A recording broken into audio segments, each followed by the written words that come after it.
Hello traders, welcome back to the StopHunt Syndicate.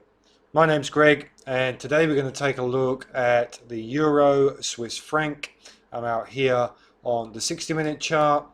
If we zoom out a little bit, you can see that we've been pushing down with these nice big bearish waves. Nice outside return here. We just put in a new low about a week ago and we've just sort of started to go sideways. There's a nice little trend line in here, and if we grab a fib, there's a nice little fib. Oh, nice little fib in here.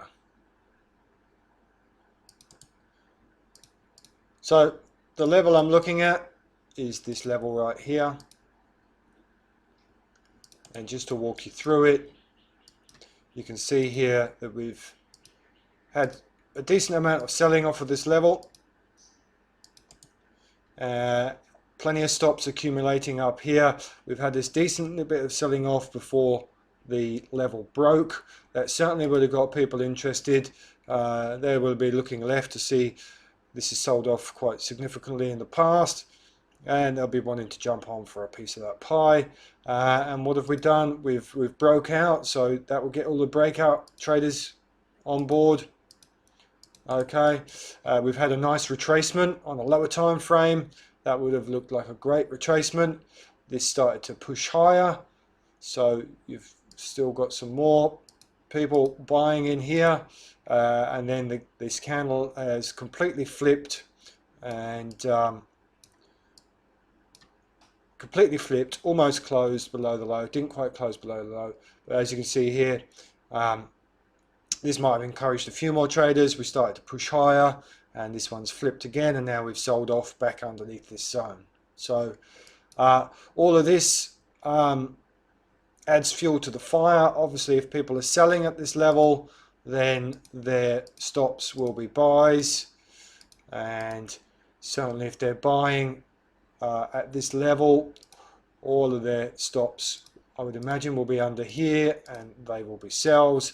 There might be some brave souls with some stops under here, and it kind of looks like it because you've had this little bit of acceleration back into the level.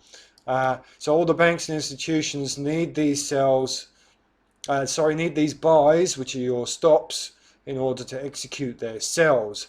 So they need a large quantity in order for them to push the market lower. And obviously once we get back down here, there will be some sells accumulating here too from the people that were buying. So we should see some acceleration. Once again, bounced off this trend line, nice 382 from this main fib. There is a smaller fib in here. That is actually, although very small, that is actually an outside return.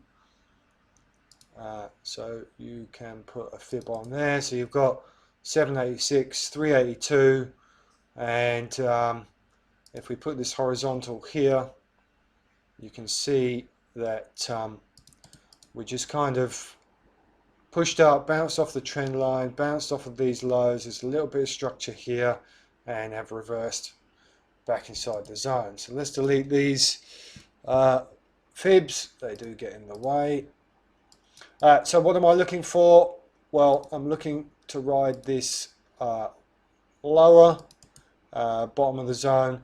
Not a bad place to take profits. If we jump out to the 240, if we get a break below, or close below this level, then I will be looking a little bit further for secondary targets, probably somewhere down here at the 110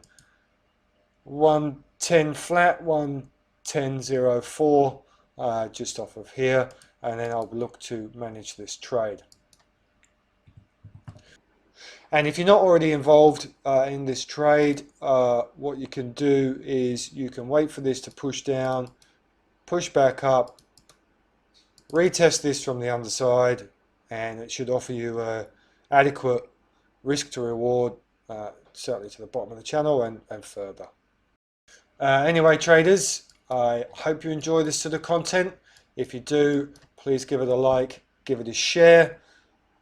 If you haven't subscribed to the channel, please hit that subscribe button. And as always, don't forget to trade safe, and I'll see you in the next one.